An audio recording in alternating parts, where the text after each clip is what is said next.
The glory is here. Yes, the glory is.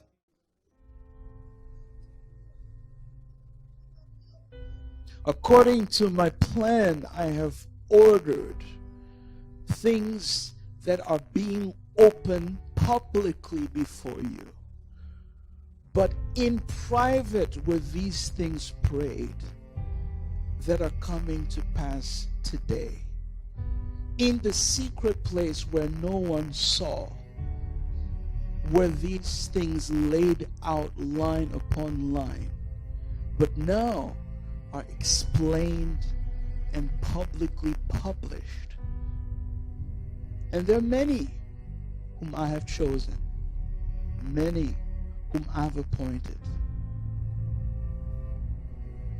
that are being trained and raised, that are being molded and equipped. Some have been prepared and others not. Some will be used, others not. For I will not strive with the spirit of man, says the Lord. I will use a man for my purpose, as he has availed himself to me. And this is the day that I am demarcating between darkness and light, and I am demarcating between the vessels of honor and the vessels of dishonor. And to those that have not renounced the dishonest things, to be faithful stewards over my mystery, saith God, will I reveal to be partakers of the things I despise. And it shall be brought open, and the whole church world shall know, and even they that profess not my name shall know.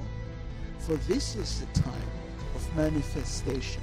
But it is not only the things of the Spirit that are manifested, but the things which you have sown, whether it be of the flesh unto corruption, or unto the Spirit unto life. So I call you all to consecrate your hearts and minds.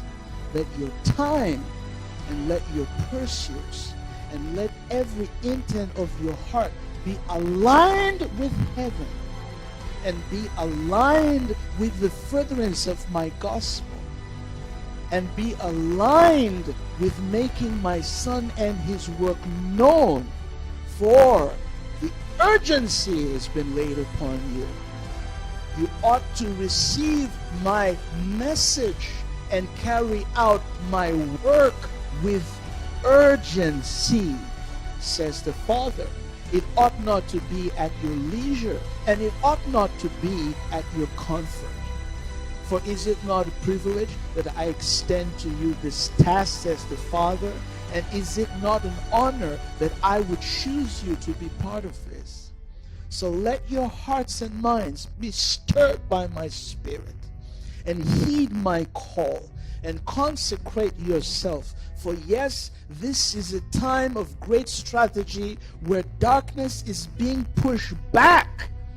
Do not allow the lands and territories gained to be lost again, for the darkness will return sevenfold if you do not keep it, saith God.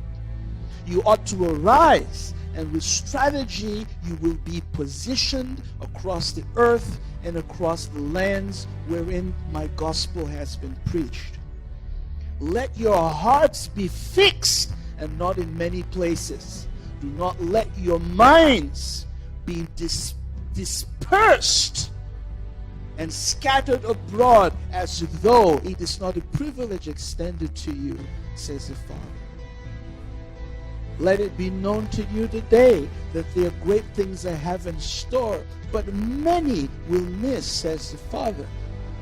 For have I not written to you in Hebrews the 12th chapter that you ought to continually set your focus on he who is the author and finisher of the faith.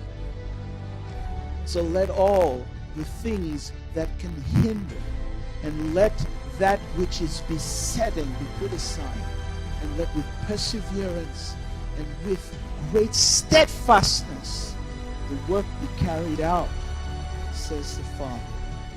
Thank you, Lord Jesus.